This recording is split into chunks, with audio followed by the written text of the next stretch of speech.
Hi everyone, our group number is 39 and our topic is IKEA India Retail Expansion. First of all, we are thankful to the course coordinator David Robinson and our professor Jim Crew for having opportunity to us to explain IKEA Retail India in front of everyone. First of all, this is my group member Dolly and Gerard, and I'm start with the introduction part of IKEA Retail India. First of all, IKEA was started in 28th of July in 1943 in Netherlands for the home appliances, furniture and assembled furniture for the household product. After that, IKEA expands their business to every corner of the world. Now IKEA having 433 retail branches all over the world, including 25 different nations with 211,000 each employees.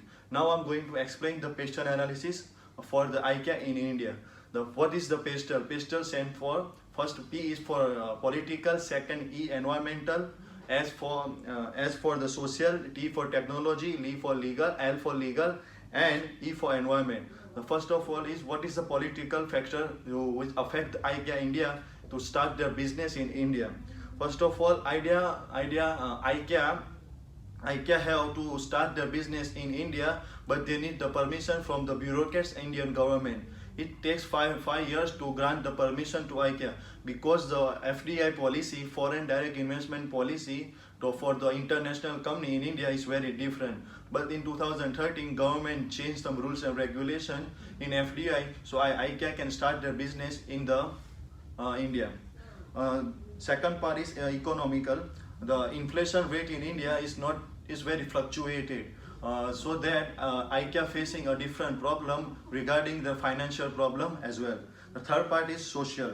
The population of India is very high, so IKEA is not capable to meet all the demand of the customer as per the time. That is also considered as the social factor of the IKEA affecting in doing business in India. The third part is technology. In India, people generally prefer to buy their furniture from the local carpenters, or they make their furniture by whatever they need. Suppose for example, in India, people generally use furniture as per the room, as per the space they have in their home. But IKEA generally selling the ready-made furniture, which is not suitable for the most of the Indian customer. That's why IKEA is hard to compete with the local carpenter and a local furniture company. The last part is environmental factor. Every company must have the corporate social responsibility towards the society wherever they're doing their business. When IKEA start their production in India, they need lots of raw material to produce their goods, or they buy local raw material like woods. But in India, farmers and the organization very strict to cut their trees. So it is also like problem with the IKEA to provide a suitable goods within a time to this customer. Now I'd like to call Dolly to start the next part of our presentation. Thank you, Tahir, for giving me an opportunity. Now I will discuss the India's market in IKEA. First of all, I will start with the Indian furniture store. India has been home to great traditional work as well as the handicrafts in woods. Moreover, Indians are famous in art, and it has their own global reputation. Quality of high design and luxurious designs give a great elegance to the furniture segment in India. Days are changing, and now in this era, people like to go for the new furniture, and they designed by some designer, and the Indian consumer preference had transformed together with the customers' needs. The sector provides different and wide variety of production, and nowadays like they are giving different varieties in furniture, and they are using in the kitchen, gardens, schools, bedrooms, mattresses, office, living room, and among others, so many things. Now I'll discuss with the business environment. As per a study on the Indian economy as well as other aspects, India is ranked position 10 in terms of the globe's highest economics, and furthermore, the country is position 1 based on democracy and position 4 based on buying power parity. Moreover, the country has a warm, attractive as well as a liberal business environment. Now the last point is the entering the Indian market.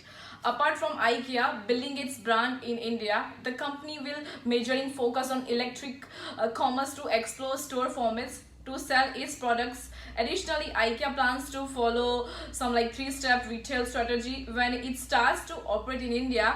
The first strategy will be building the compact like brand through its large format forces, which is usually crucial for organization and which are known to place emphasis on the touch and feel aspects of retailing. Now, next part will be discussed by my partner Jaral. Thank you. Thank you, Dolly. Thank you, Tahir.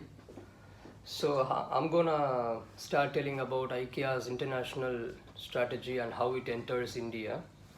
So IKEA always wanted to enter India directly, but the thing is, India has a lot of FDI rules which doesn't allow IKEA to do as they wanted it. And on the other hand, IKEA's partners has done a wonderful job to contribute towards IKEA to attract Indian consumers.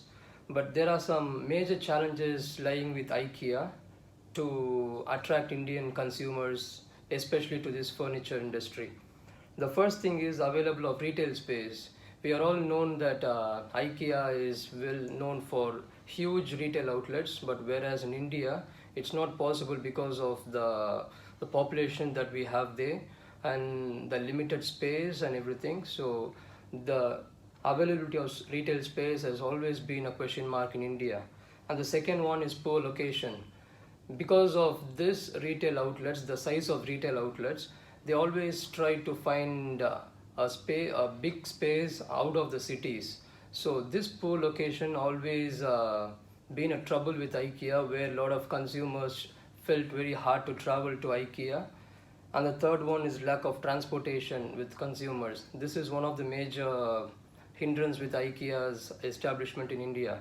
As I said before, they established the outlets in outskirts of cities. So people were a bit hesitant to travel to long distances to find their products from IKEA. Instead, they would always switch on to the local carpenter shops where we always get a great range of products. In conclusion, it is evident that India is a rich place of diversity and a huge number of population, where IKEA has a wonderful chance and an opportunity to invest in Indian industry, retail industry especially. So the main thing that IKEA has to focus on is establishing the outlets in cities where people can have easy access towards the stores instead of traveling to outer part of the city.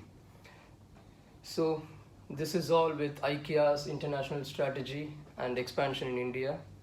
So thank you everyone.